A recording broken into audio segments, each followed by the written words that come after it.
You're serving 2 million people, and people love you. Actually, Wolt is a Finnish company. I know. So our presence in Israel is very strong. What's special about you? I know, but this is the biggest market for Wolt, and you're an icon, and Yeah. you're a verb.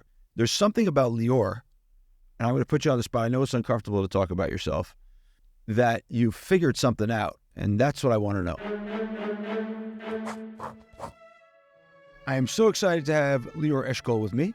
She is the CEO of Wolt in Israel. And before I jump into your background, why don't you tell us what is your core value and introduce yourself? For sure. Thank you, Michael, for having me. It's really exciting. We're looking forward to the conversation.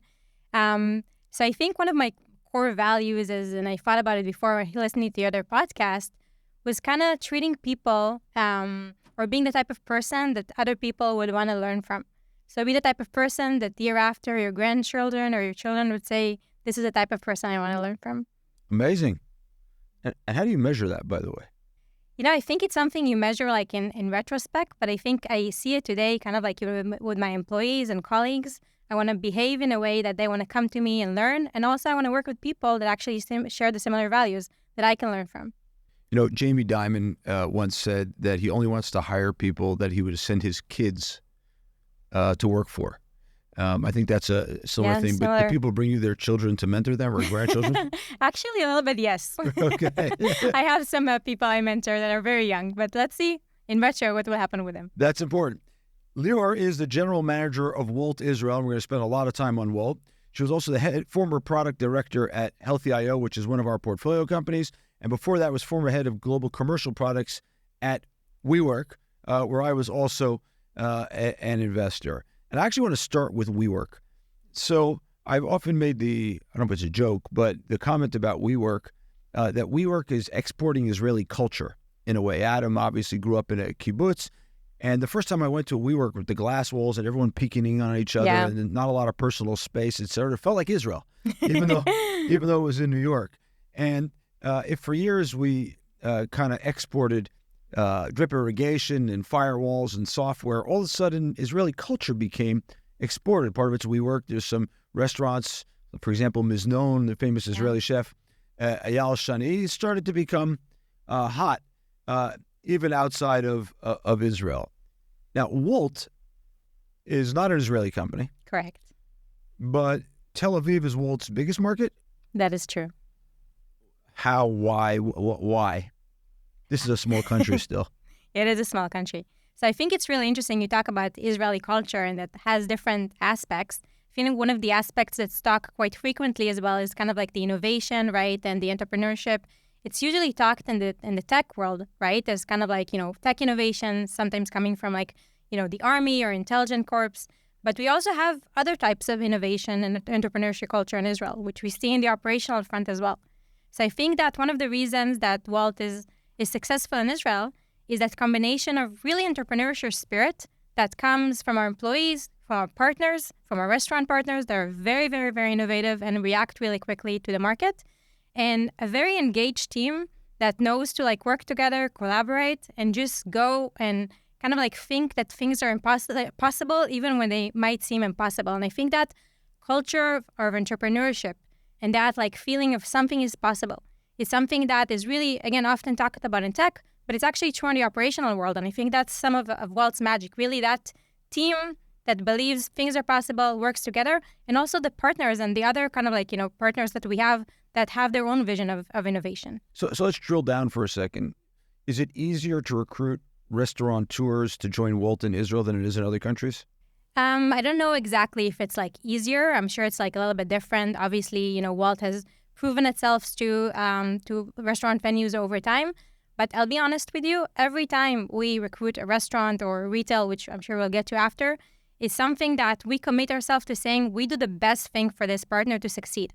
That's kind of how our model works. That's your job. That's your side of it. I'm more interested in like the Israeli entrepreneurial spirit, which is you suggested that restaurateurs here are also more entrepreneurial, and therefore willing to give Wolt a chance more so than in other countries, maybe, or no? I think that, like, for example, the Wolt was acquired by DoorDash a few years ago in June 2022. And we had Tony, the CEO of DoorDash, coming here. And we entered him to one of the restaurants that's actually very close here. So maybe you know what I'm talking about. What's During the restaurant COVID, name? It starts with cafe. Okay, yeah. So I see Cafe Noir that created their own delivery area set next to the restaurant because they saw an opportunity and they create dishes that are powerful for delivery, that are right for delivery, and they really have everything to make sure the deliveries are most efficient. And this is something that happened a year after COVID, not 2 years or 3, and that's something that's very unique to the Israel culture. Let's do it. It's possible. Let's work efficiently. Let's do it together, and let's do it quickly. Mm-hmm. And I think he was so impressed to see the amount of orders coming in from that specific venue at a single hour, because that owner was very innovative and understood the potential and then really created that area specifically for deliveries. There's another element which we were joking about before we went on air here, which is it seems to me that every soldier that's come out of Gaza, or every teenager, in order to make a few shekels, wants to be a Wolt driver, which, by the way, is most often on a tustus or a scooter, a little moped or a scooter or a bicycle sometimes. But why did this become so popular? As a place of employment? It is quite popular. We do have a waiting list to become a Wolt courier, exactly as you said. And I think it became powerful because, in general in the world, the gig economy is growing and people want to have more ways to make a living in a flexible way. This is something that has evolved over time, and maybe that soldier or a student or something like that want to prioritize their own time. They don't want to work from a 9 to 5. They want to have an opportunity to work when they want to work, create additional income, and at the same time be their own manager, be their own boss. And I think that's something that's really powerful that Wolt really, delivers on. When you compare Wolters or these drivers in Israel to other places, is there more demand to be a driver here than other places on a relative basis? Markets are very different, so it's a little hard to compare exactly. No politically correct answers, like a direct answer, like Israeli. Come on. I would say there's a big waiting list in Israel. Yeah, why is that?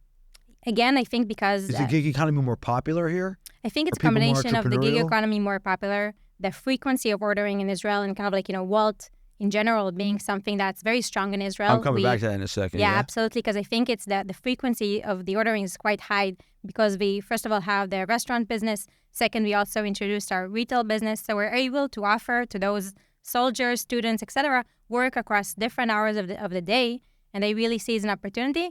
I would say if you open your app as a Wolt courier, it's very likely you'll receive a task within seconds, and then can... Yes, absolutely. Wow.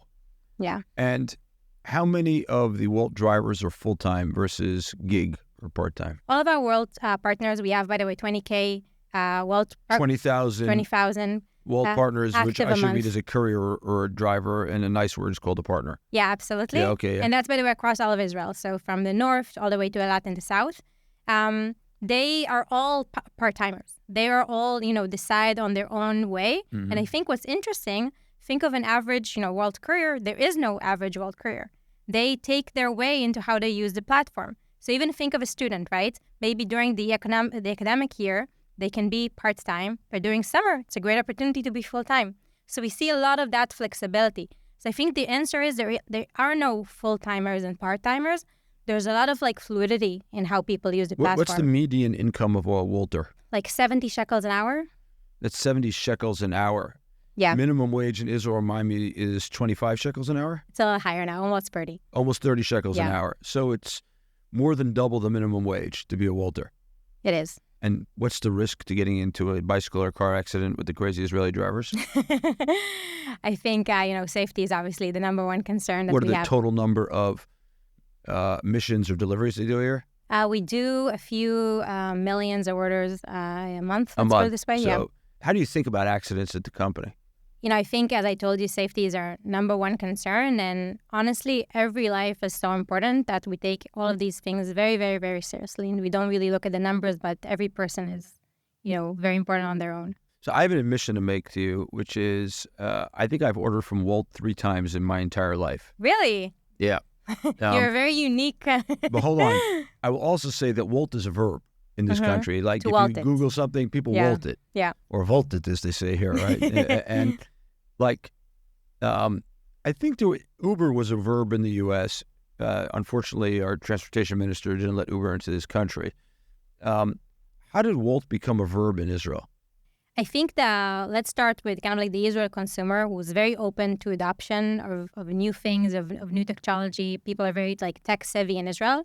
And people are very, also food here is really good. Yeah. So for those of listening, the food in Israel is really amazing. And I think that combination of the warm climate and kind of like, the entrepreneurship spirit really started off Wolt as a great, kind of like success in the market, along with a very strong team that launched it here in the country and a very strong product. And then over time, we worked to really continue on identifying those like product market fit opportunities to continue on seeing what the consumers need and actually find answers to it in the app. So the idea is like we always look for those product market fit, being, for example, our entry from restaurant into retail, specifically within retail to farm and supermarkets, etc. And then over time, Wolt became just like the thing you do. It's the answer to everything. I think that's one side of it. The second side of it, in delivery businesses, many things can go wrong, right? We have, as you asked before, millions of orders, a month. So many things can go wrong. Every order is very specific. It's both a combination of a tech thing that's happening and also a physical thing that's happening at the same time. Think you're ordering from your phone, and then someone in the restaurant actually prepares the food, courier comes and picks it up and brings it to you. That's so many interactions. And what we really do in Wolt is we find those opportunity to optimize and improve those interactions because we understand that the customer needs to choose us every day. And I think with that mindset and very entrepreneurship team that continue on looking for the product market fit, gradually, Wolt became this like verb. You think it's anything to do with the traffic? Like, I don't want to leave my house because like a ton of traffic, and so I'll Wolt it. Yeah, absolutely. That's one of those things. I think it's like the dense environment, the urban environment. And I think what's actually really interesting for us, we started expanding outside of Tel Aviv a few years ago, and now we're almost nationwide. And we see it being successful also in other areas. So I think it's kind of like, people find their way of using it in different areas. But I think for sure that density plays a part here. So what percentage of the millions of deliveries a month is Tel Aviv still? Tel Aviv is actually now less than half of our work in Israel. That's unbelievable because every second person in Tel Aviv is a Wolt driver. That's true. But I think what's interesting is that we saw, again, that product market fit not only in Tel Aviv. Yeah. So it's now in kibbutzim across Israel. You can go to a kibbutz. We actually have, a grocery shop in a kibbutz on the Wolt app. Really? Which is really exciting. And who drives it? Some kid on a bicycle? Some kibbutz kid, soldier, student, whatever you said, in different areas. They also want to make flexible living. How do they deal with the hills in Jerusalem, these drivers? They're tough ones, Yeah. But they're, again, from Jerusalem. They know the area. Okay, I want to talk about you for a second now, which is, how did you become the GM of Wolt Israel? We did like your LinkedIn thing. I think you were 34 when you became the GM. Is that right? That's true. Yeah. Okay, so how did you become the GM of Wolt Israel? It's actually an interesting, question. And the right answer is I just applied. They had a LinkedIn posting, and I applied to that position. I was, I knew their investors, and I submitted my resume for the investors as well, which brought me for the initial interview.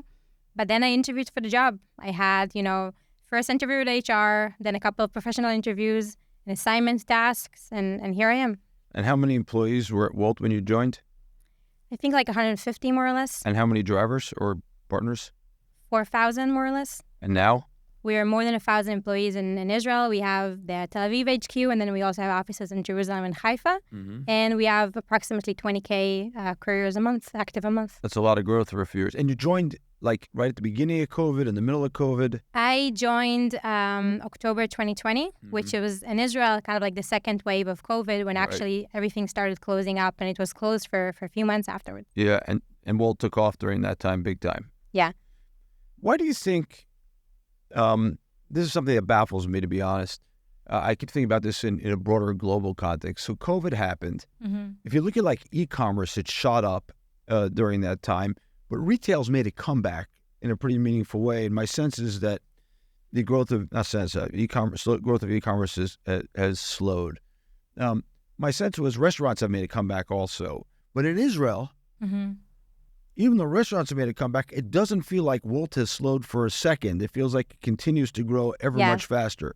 What's happening here? To be honest, we actually grew more than after COVID than during COVID. Yeah, why? Explain that to me. I think, first of all, that consumer habit is something that's stuck, both from the consumer, but I talked earlier today also on the entrepreneurship of restaurants and retail venues, et cetera, so that knew to adapt their operations to accommodate both for delivery and for the restaurants themselves. So many of those venues made that adaptation. I think, again, it's chasing that product market fit all the time. And if you think during COVID, our main business was the restaurant. Currently, 1 out of 4 orders and even more is actually from retail, from supermarkets, from farm, which is something that we continue on looking for Farm, the needs you don't of mean our farms, you mean pharma, like farm. Pharma, Yeah, absolutely, like, and you pharma. don't really mean pharma, you mean like Super Farm, which is our local CVS or Duane Reade or Yeah, but actually, drugstore. Yeah, people can order today, over-the-counter medicine for Wolt. right. So imagine that you're sick, you're at Yeah. home, and you have the cold, you don't want to go out. Yeah. Within, 15 minutes, you can have the medicine delivered And to then the your Wolt home. driver gets sick when he turns up at your door because he catches your germs. But at least the people in the store don't. Yeah, absolutely. You mentioned when I sat down with you, I said to you, like, Wolt drivers are ubiquitous and wherever you turn up. And when I came down, you were already in our office. You want to tell everyone how you got in here? So I got in, I rang the bell, and no one answered. And then a Wolt courier came, pick up their phone, and kind of like called the person that had delivery, and they walked them in. So I came with a Wolt delivery here. It's a funny but true story. Not in the little Wolt container though. No. So, what has the rest of the world learned from the Israeli market that have become like best practices that you could take to Wolt elsewhere? I think at the end, when you ask like why Wolt is a success and what people can take, again, it's that our entrepreneurship and innovation spirit. I know, but you can't make Swedes or Danes more entrepreneurial. Like Cafe Noir is a super entrepreneurial guy. I mean, he takes up more of the sidewalk down the block than anyone I know. You can't do that in normal countries. Like they actually limit how far you can expand your sidewalk seating, right? Or you're just going to set up a place for deliveries. So, like, what can they learn? What do they learn from you, like in Wolt and wherever it is in Europe or DoorDash around the world now? So I think they learn not only from the venues, but the team in Wolt. They're kind of like, entrepreneurship spirit and yes, can-do attitude and how to just make things happen and not wait for everything to be perfect, but kind of like launch, see how it goes, get data, learn. We use a lot of data. We talked a little bit before about this combination of tech and physical product. Think of how many inputs go into the system that we can optimize for. And that way of working is something that, is used worldwide. We also, needless to say, learn a lot from them as well. But I think that, entrepreneurship spirit and within the team. How do you teach that? We had a lot of visitors in Israel. Mickey, the CEO, was here a few times. Tony, as I said before, was here a few times. And it's something that we have many team conversations. We're a very collaborative company. Do you have specific examples of things that were taken from Israel and put in the rest of the world? OTC, for example, that we talked before, so over-the-counter medicine. We actually discovered the need for it by looking at search. So we actually look at what people search on the app. And then we saw that, drugs like medications was the number one search thing that we didn't have a solution for. So we worked with the product team to figure out a solution to productize it. And now it's being used in other places as well. And that's really kind of like an entrepreneurship spirit and collaborative approach that's afterwards used in different places. And it's been implemented elsewhere? Yeah, absolutely. Okay, give me another example. Other examples, I think in general, kind of like how we grew with retail is a great story. Tell me. We started, quite early with the supermarkets business, I would say in 2021, with a strong partner, a design partner that we have that afterward really helped to design, the product work as well as our operations best practices that are being used elsewhere as well. Mm-hmm. You're a product manager by experience or training. Now you're a general manager. What is unique about being a product manager as applied to a general manager role that you think is super important for other people to know? I think a product manager, honestly, I would say is a great job in which you learn how to really think of the consumer and kind of like design solutions for. And honestly, as a GM, you do that thing as well, but maybe using slightly different tools. As a product manager, you really think of kind of like what is the need of a customer, and then how do I solve for it in the best possible way while maximizing customer experience. And you do similar things as a GM. You think of where do I need to expand the market? What are additional product market fit? I would say that as a GM, there's also a lot of work on the team aspect, which is really, really, really important. Product managers tend to be more of individual contributors. But that consumer mindset and growth mindset is something that both roles have in common. How'd you learn to manage people? So you asked me before how I got to Wolt. I can admit it now that before Wolt, I didn't manage more than 10 people. And now I'm definitely managing a different level of people. That's amazing. I think that, first of all, I learn and I ask a lot of questions. So I really made sure from the beginning in Wolt, because I joined a company that was already here. I'm not a founder, right? So I joined a team that was already a successful team with great results in Israel. But the kind of like goal was to move from, let's call it like a startup lens to a scale-up phase. And what I did is I really asked a lot of questions and really like learned from the team because they knew best. And I think that over time that they saw that my asking questions and really trying to understand what's happening made me managing them became much easier because they knew I really tried to understand or kind of like, where they're coming from. And that being, in the field type of work is something that I think for me, I discovered is really strong in management. Do you have siblings? I do. I have 2 sisters. You're the oldest? I am. Okay. Okay. I could have guessed. Why did Wolt open in Tel Aviv to begin with? I know it was before your time. It was before my time. It was 2018. It was actually a great story about, Imri, who was the former GM before me. They had a type of business that was closed, and they had a very strong team that was looking for something to do, and they kind of shopped around for things that team can do. And then, they shopped through Wolt, and that became a success. I think at the same time, they're also... So they pitched Wolt on opening up Wolt Tel Aviv? Yeah, they have. At the same time, there are also investors from Israel that started investing in Wolt. Right, the 83 North, right? Yeah, absolutely. Yeah. Interesting. Okay, what is the business model for Wolt? And is it the same globally? It is the same globally. Okay, so what's the business model? How Wolt makes a living. Yeah. Yeah. So Wolt is, as you know, a platform that connects, consumers, merchants, and couriers.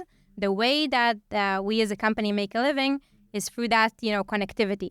So we charge from users and, consumer fees and from restaurants, or venues, the commissions.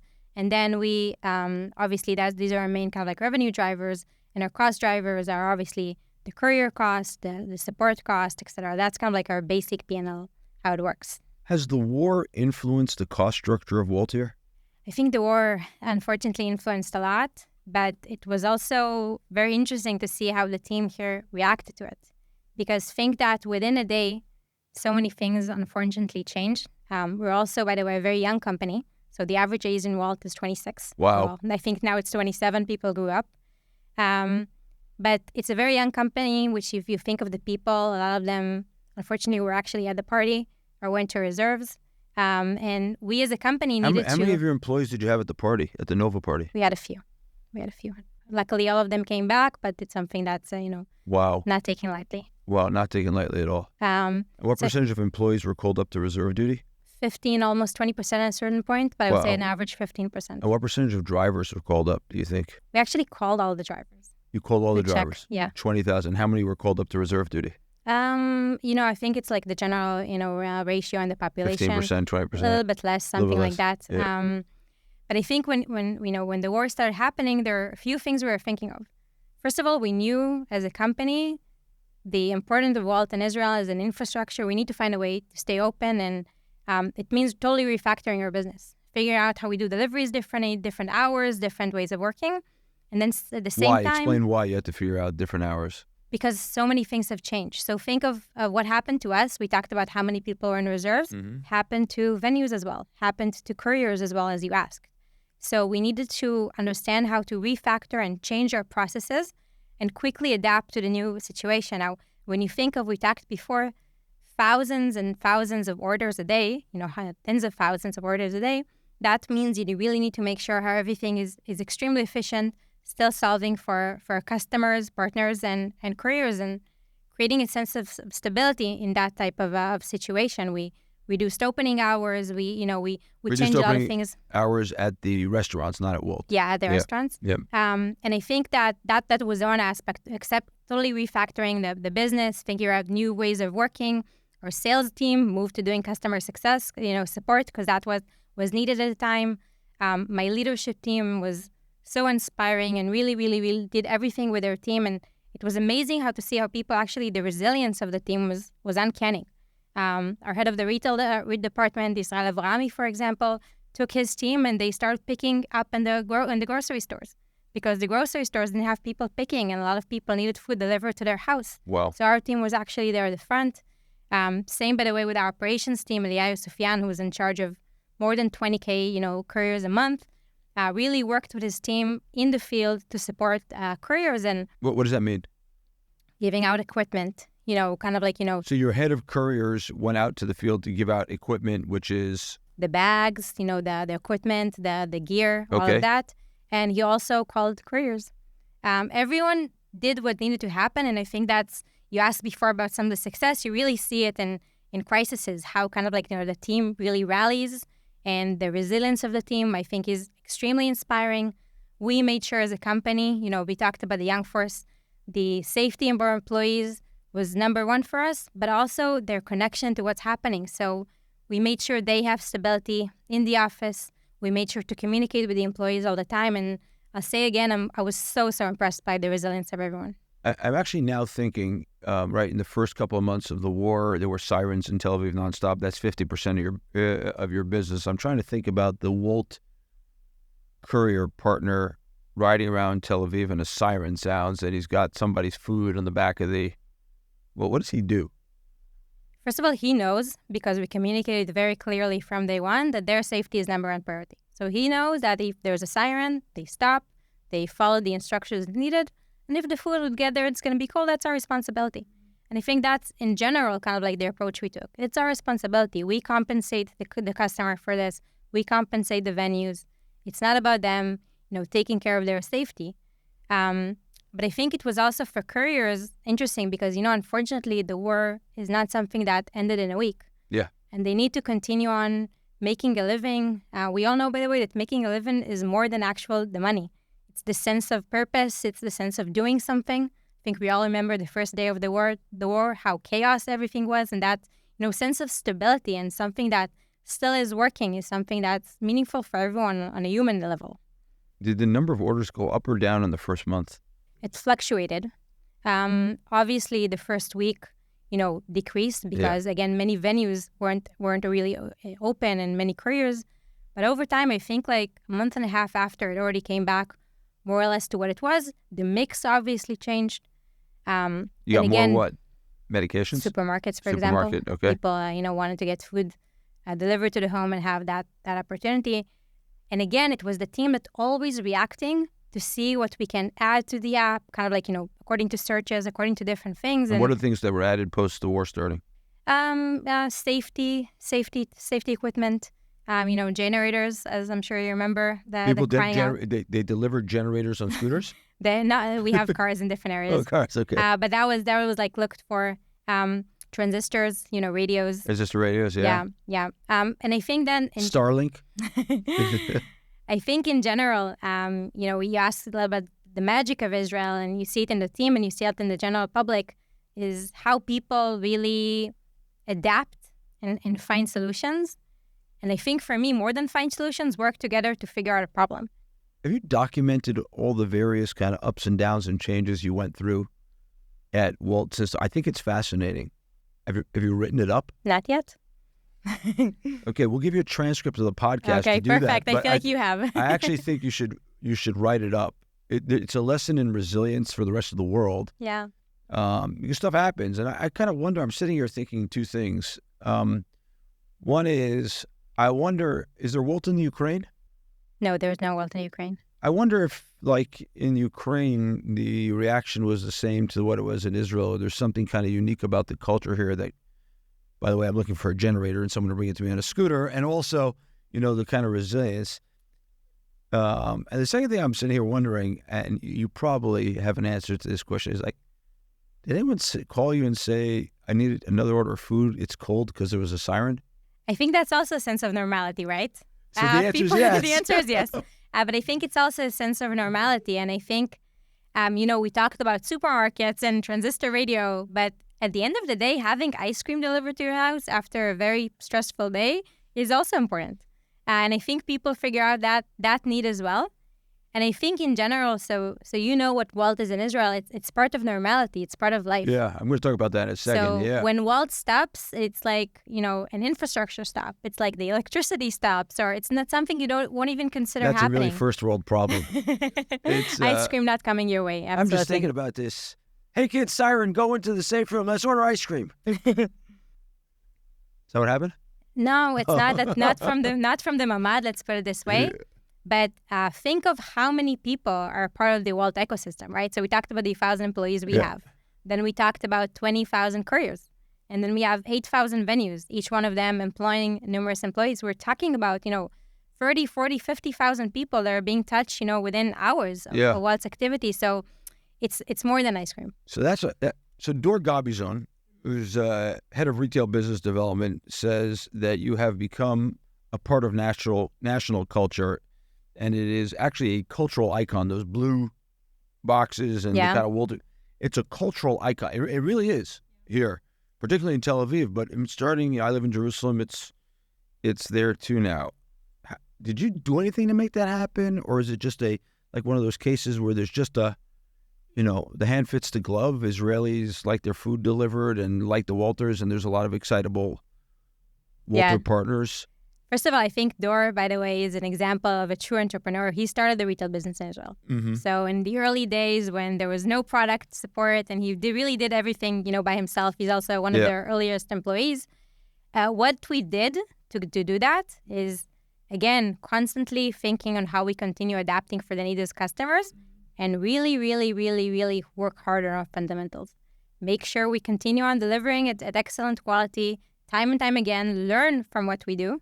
And over time, that delivers. And obviously it also helps that the bags are outside and they're very nicely blued colored, which help the visibility. Maybe it's because you're blue and white. I just thought about that right now. Like the colors of the flag. I'll write it in my book afterwards. Yeah. You really should write. I'm not kidding. You really should write it. But how do you think, what is Wolt? Is it like a marketplace? Is it a logistics system? Is it just there? What is it? How do you define what it is? Well, it's a platform that, platform is so bland, though. I think it's the thing is it's a marketplace that can become whatever that consumers wants it to be. And that's exactly the example you see here. It started from restaurants, and now one of orders is not from a restaurant. And we're only talking about Wolt that has been in Israel in only 5 years. Right. It's remarkable. Yeah. So I think Wolt really is what it will become. You ask how many full-time couriers we have, and the answer is it fluctuates. So a marketplace platform really enables the people participating to make with it whatever they want. And as you know, the Israel people are very resilient that way and very entrepreneurial. And they come up with all sorts of things that they need. Yeah, that's true. That's true. Also, by the way, just remind us, we do have a great product that enabled all of that. We have a very, very strong consumer-fronted product. And also, you asked before, a very supportive global team, by the way. I find it fascinating that there's actually almost no competition here for Wolt. I mean, there's like the Yango or the wide delivery, whatever they call that. I've never used that, but I have used Wolt 3 times. But, my kids won't order from a restaurant if there's no Wolt. Really? Yeah. They won't. They find it a pain in the neck. Yeah.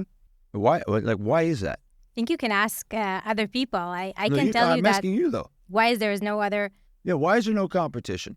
First of all, it's not really true. When Wolt entered Israel, Tenbis was a very, very strong household name in Israel. There was competition, but there's not anymore. There's still a big company, but I think it's more than that. If you think of the competition to Wolt created new type of behavior. You said before so yourself that people came back to restaurants and they also, order from restaurants. So that's a completely new behavior. Right. How did you do that?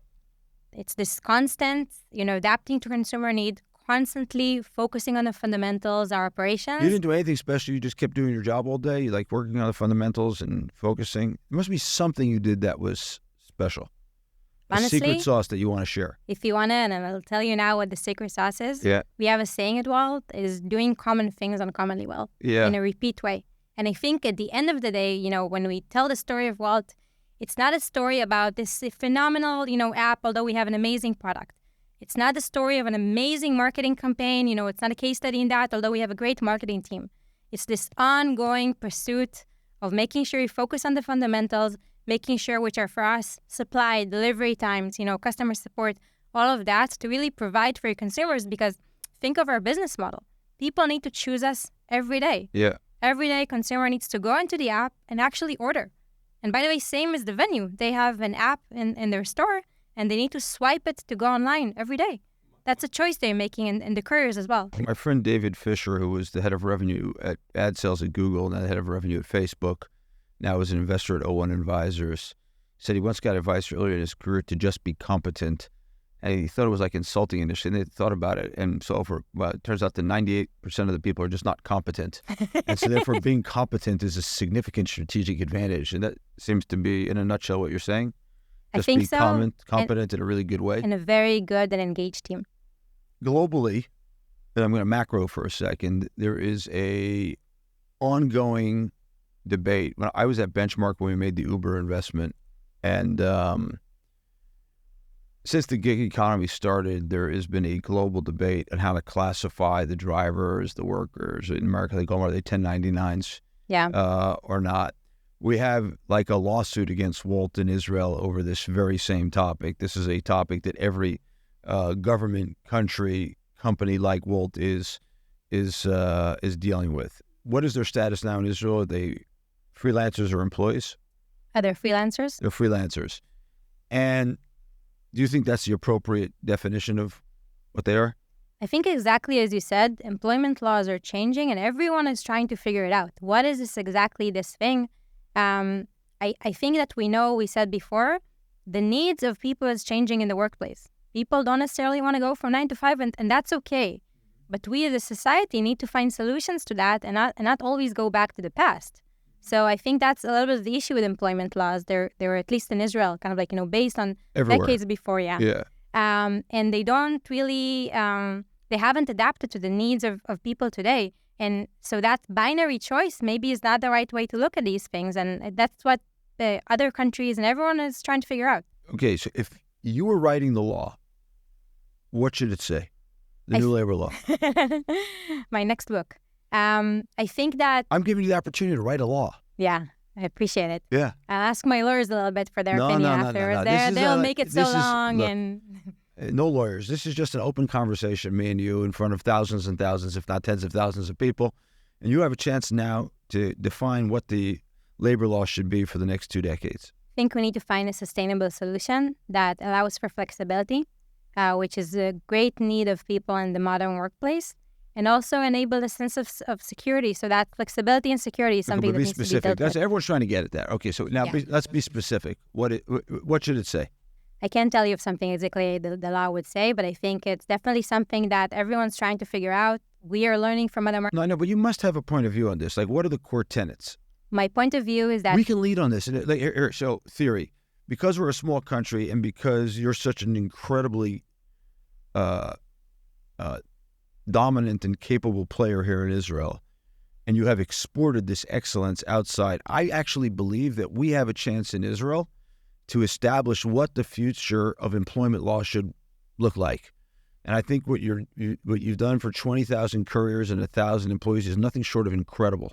People want to work for Wolt, so you've done something right. Yeah.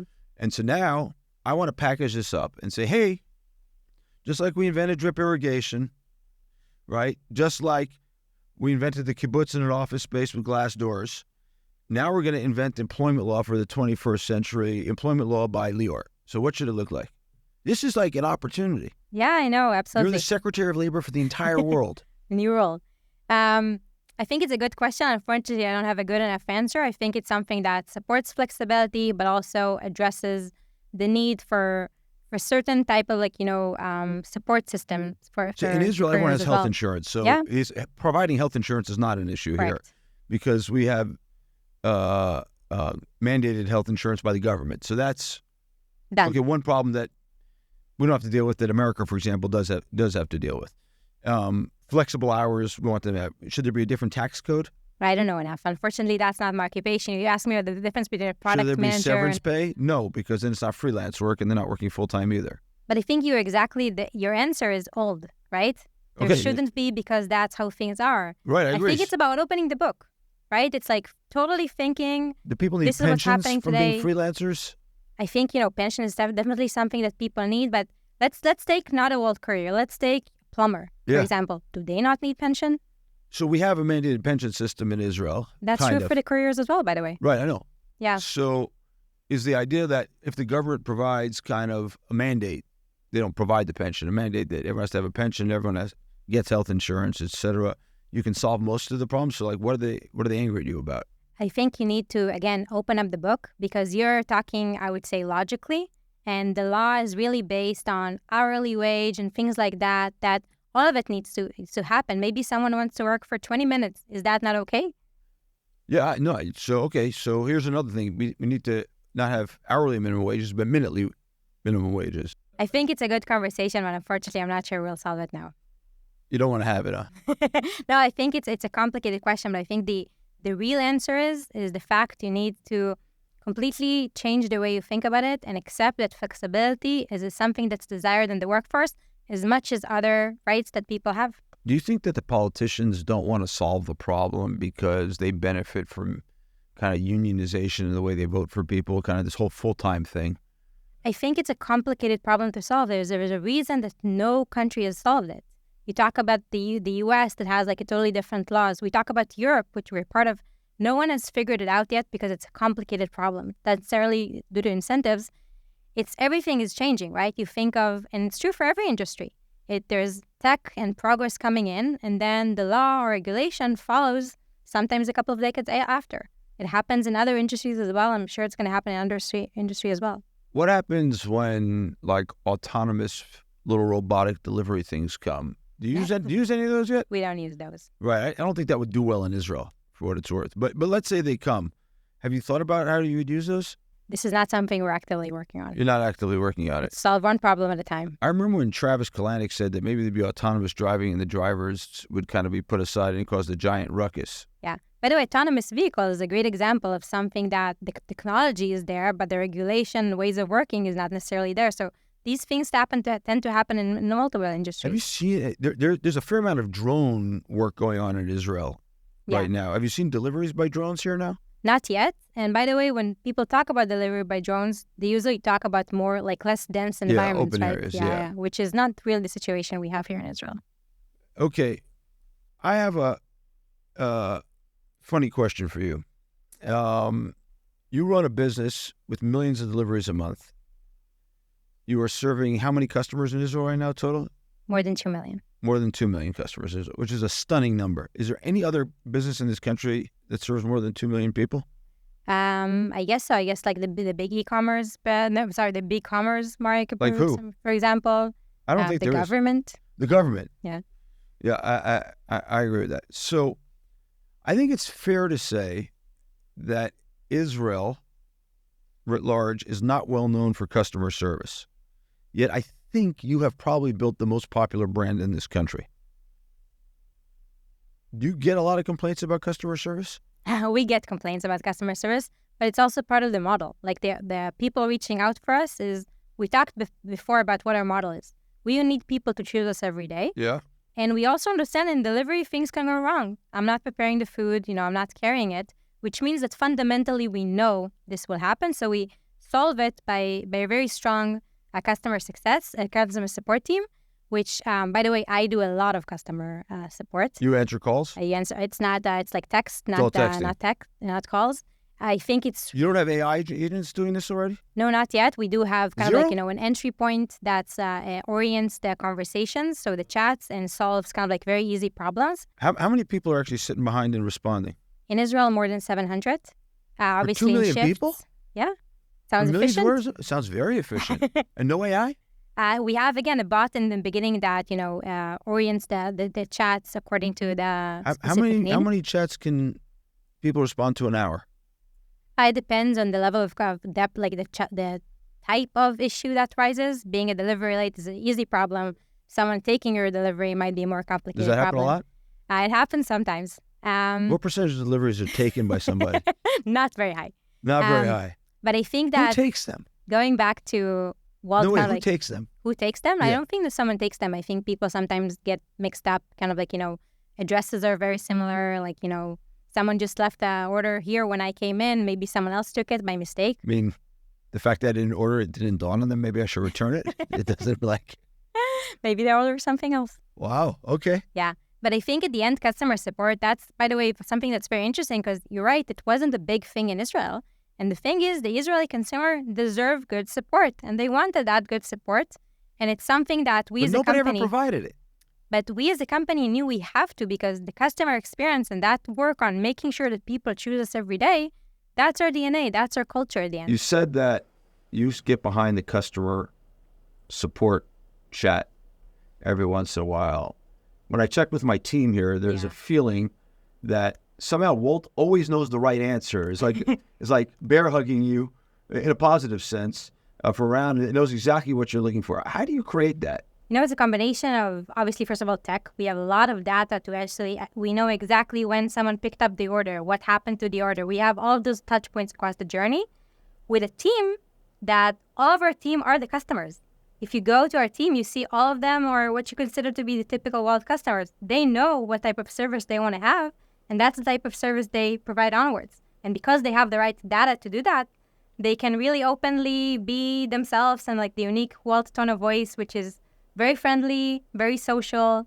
The blue heart is often used in the Wolt support. That really is Wolt. So the customer support people are a little bit the spirit behind Wolt, and I'm happy that customers can see it.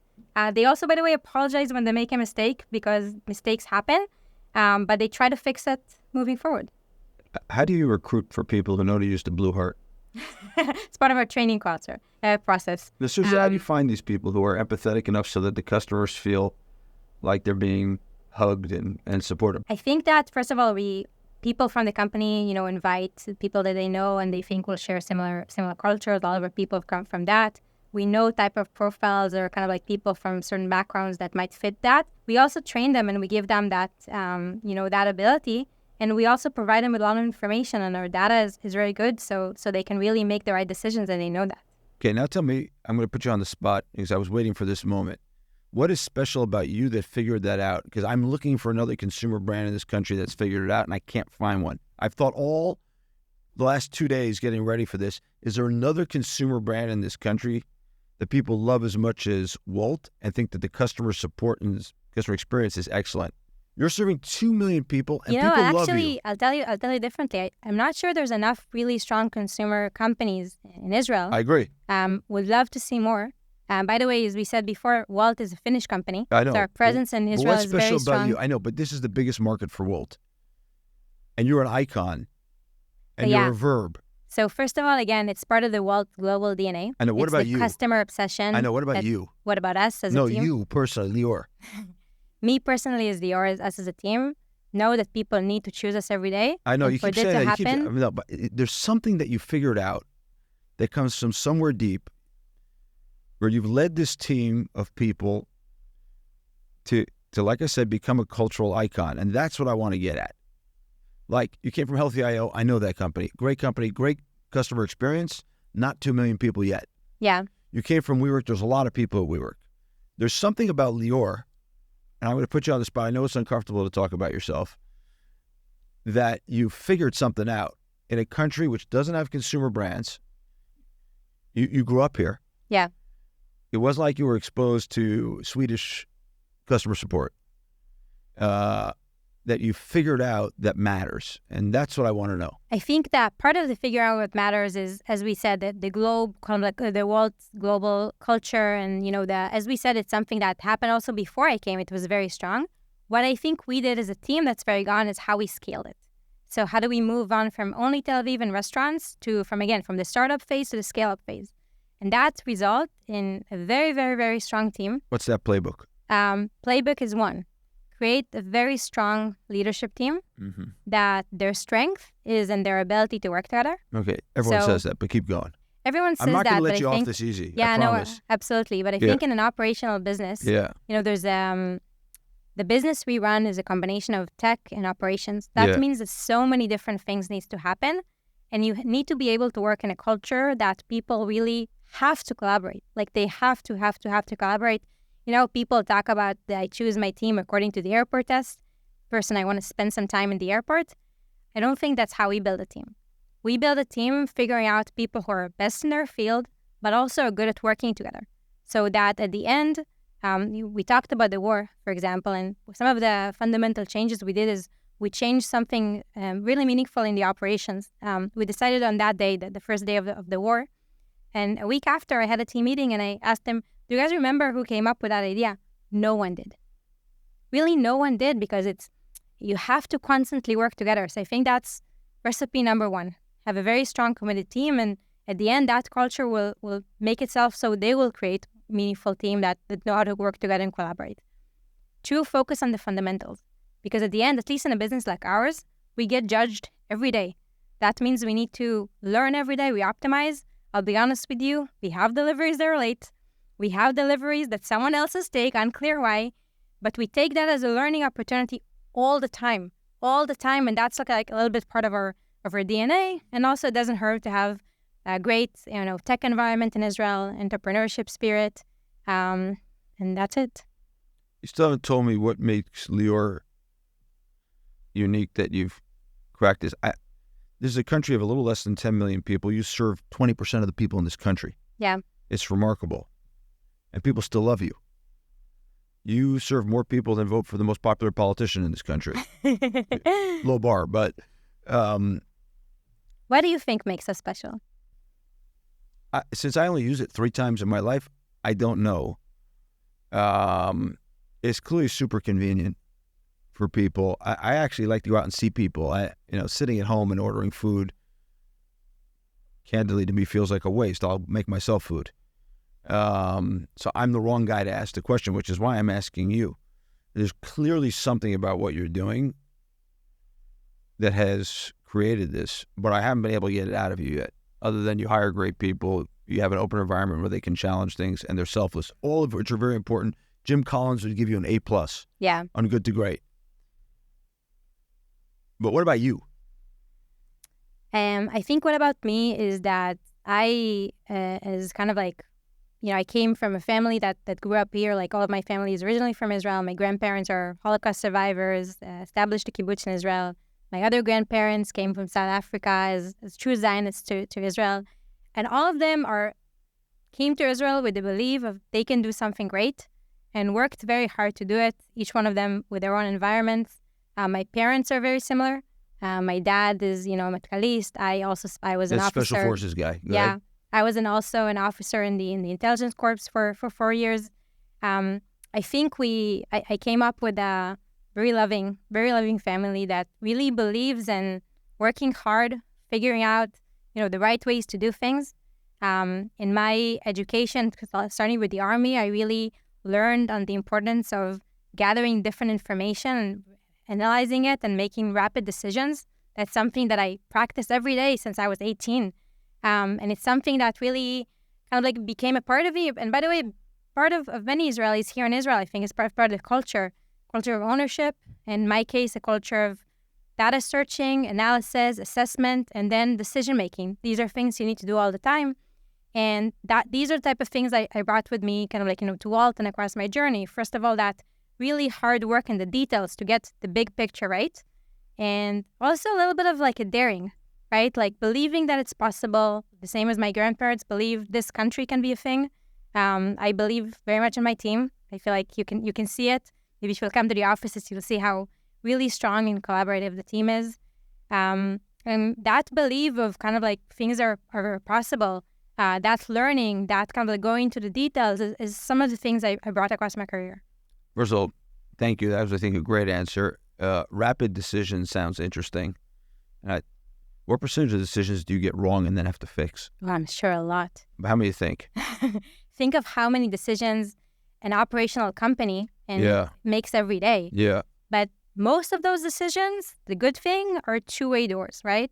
That's classic what Bezos Amazon, says, right? That's right, exactly. The classic Amazon. Keep going. Yeah, the classic Amazon example of, let's say I make a specific, even at a certain holiday in Israel, I make a certain decision. Great. Next holiday, if I did it wrong, we have many holidays here. I can fix it. That's the thing, is like if you actually, after every decision you make, be it a positive one or a negative, you reflect afterwards and then improve your operations moving forward. That's what really makes sure that those decisions, the ones you get wrong, are also okay because they're learning opportunities. A few quick questions to wrap up. What's the most expensive item ever delivered by Wolt? We deliver iPhones, so I would say that's the most expensive item? That's one of the most expensive. How many iPhones are ordered a week in Israel? Not as many as people order pizza. Let's put it this way. But how many? I don't know. It changes. Let's wait for Tens, the next hundreds, version thousands? of the tens, hundreds. Tens to hundreds a week. No, not a week. A month. But I would say even like it varies. I feel people buy less now. They're looking for the next innovation from Apple. Maybe it's going to come with AI. And that's actually really interesting. So based on like fluctuations in deliveries, you can tell when a product's run its course. And I think you asked me before, that's exactly why we continue on looking for that product market fit. Exactly. We look at searches, we look at needs, and that fixes a lot of like the things that people don't need as much. Yeah. So give me some other things like the iPhone or Apple devices where people you think have like slowed down their buying and waiting for the next thing. Most of our business is not on things people wait for a year. It's in things that people want quite quickly, being food delivery, grocery delivery, pharma. What about generators? Are you still ordering generators? Not yet. Not as much. The generators are gone. Transistors, not as much. Anything else? Bullets? Bolts people order. Bullets. Bolts. Oh, bolts. Light bulbs. No, light we don't. Bulbs. Oh, not bullets. Light bulbs. Okay, yeah. Light bulbs are important.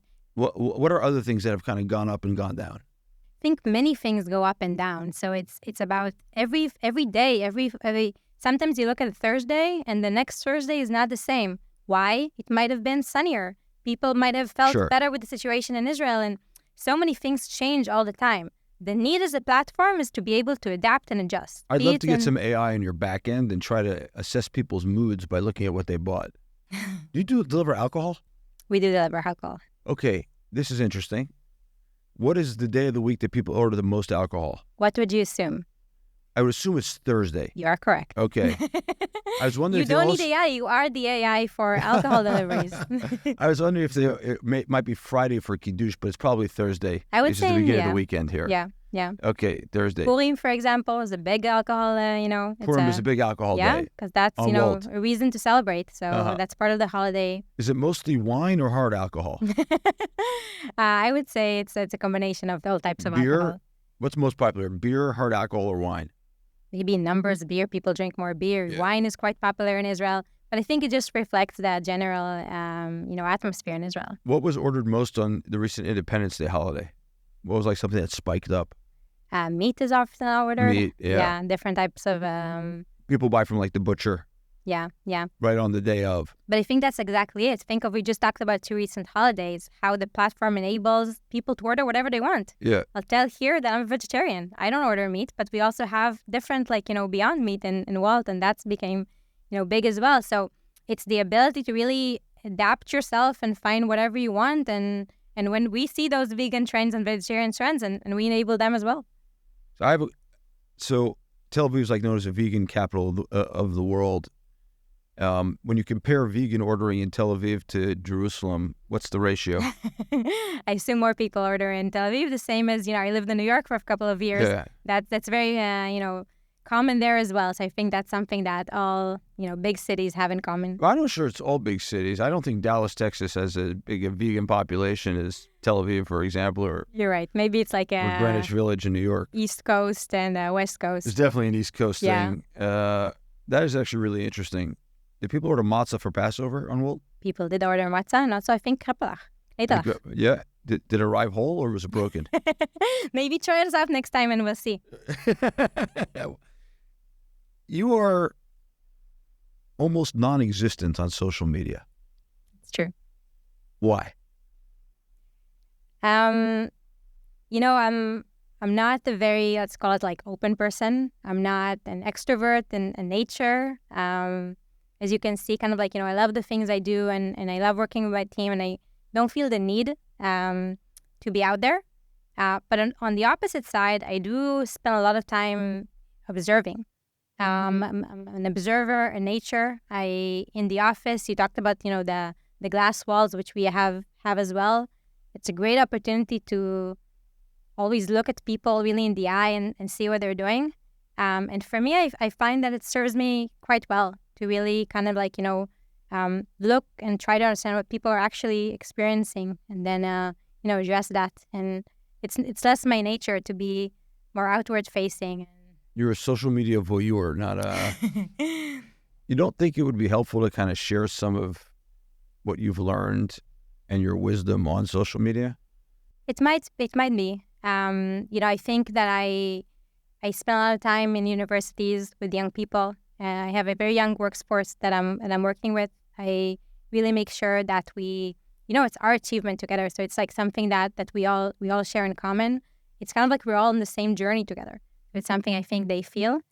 And I think that obviously I hope over time people will experience that and move on. And that's why it's really important for me to spend a lot of time with young people, mainly in university. Is social media posting a waste of time? I don't think so. For some people, I'm sure it's very, very, very valuable. Do you think you're more efficient and more able to make decisions because you're less on social media? I don't think so. I think that for me it works, but it also makes sure for other people, something else might work. For me, being who I am works. It's a little bit, we talked a little bit about like my family and kind of like who we are a little bit. My partner is very similar as well. We're not, extremely outward facing people, but you asked a little bit before, I think that kind of like going back to the value, he and my family are people that like I really look up to. And that's kind of like where I'm spending most of my energy and focus on, really kind of like doing the work, being with people that I care about. I kind of think you're like this hidden cultural icon in this country. Like everyone knows who you are by the blue bags and whatever those things are, coolers that everyone's driving around with, but no one really knows who you are. But I'm part of something. Like I know I'm leading it, but I'm a part of something. I think that this and the blue box would never have happened if there wasn't Imri Galai and this amazing team that, built Wolt to where it is. If we didn't have an amazing global company and a great product that keeps on developing. If I didn't have an amazing team that even on October 7th know how to refactor the business and make quick decisions. And it's all of this together. All of this together is what actually, makes this work and keeps on improving over time. And I think that's why it's a little bit less about me. I've also, I was very privileged in other companies I work with to learn from different mentors. I spent some time in P&G, which is a great school. I got great mentors there like Phil Gutman and Sivan Einstein, and I hope to be the same for my team. And I also learn from them. And so in a way, it's very much like a team effort that continue on enhancing. Last 3 questions. What do you do when you're not working? I do yoga. I love yoga. I spend some time with my family and friends. Tel Aviv is a great city to be outside. And best. Yeah, it's a great city. That's it? Family and friends, yoga? Yoga, go to the ocean, to the sea. Yeah? Yeah. Are you competitive in any way? Sports? I'm competitive on the small things. I can be very competitive on small things, but not necessarily Give me in an the bigger example thing. of a small thing. I can argue with my family on who was right at, something that happened a few months ago. I can see people here empathizing. But I'm not so I'm competitive on the small things, like who would get there faster type of thing. What can the world learn from you and Wolt Israel? Like, what can we export from both your experience and success here? And it's hard for people to imagine. It's stunning. Everywhere you go in this country, there's Wolt at this point. Yeah. Everyone knows it. It's a verb. Like, you're the least well-known cultural icon in the country. I think they can learn resilience. I think it's something that, unfortunately, we need to practice quite a lot. But, this is an extreme situation, but it happens on the everyday. We look for the product market fit every day and continue on, building towards it. I think they can look at people really doing the work in the details. Like really making sure that one thing leads to another. Because at the end, it's a business that's really won every day with every delivery. And that's part of kind of like what we do as a team. Is that different from Amazon? I think it's similar to Amazon that way, actually. So what's unique that they can learn from Wolt Israel? From Wolt Israel? Yeah. I think the resilience and having a very strong team is something that I would definitely encourage many people to have as well. Is patriotism a value at Wolt Israel? I think people take great pride at, and I saw it especially during the war, at the ability to continue on serving so many people. We talked about the number of customers, couriers, and venues, and this is something that's really inspiring, and I think that's one of the, I would actually love to see, again, more consumer companies like Israel making an impact. We're great successes in many things in Israel, but consumer companies and companies that are built in Israel for Israelis are not necessarily something we have enough here. The book we described today that you're going to write, what's the title going to be? What do you think the title should be? I think you came up with the idea. The Hidden Icon? Can I be honest with you? Yeah. I think it's a little early for that book. I agree. I think it's... Tomorrow will be fine. I think I'm in a journey and we're in a journey. And the headline for that journey would be determined in the future. And honestly, I'm looking for more stops in the journey. I love that. Lior, thank you for joining me. Thank you for having me. You can find Lior Eshkol on LinkedIn, but she's barely around. Lioreshkol. That's just because I do that on every show. You're just better off following the Wolters around in order to understand what a great job she's doing. Thank you for joining us. Thank you for having me. Really enjoyed it.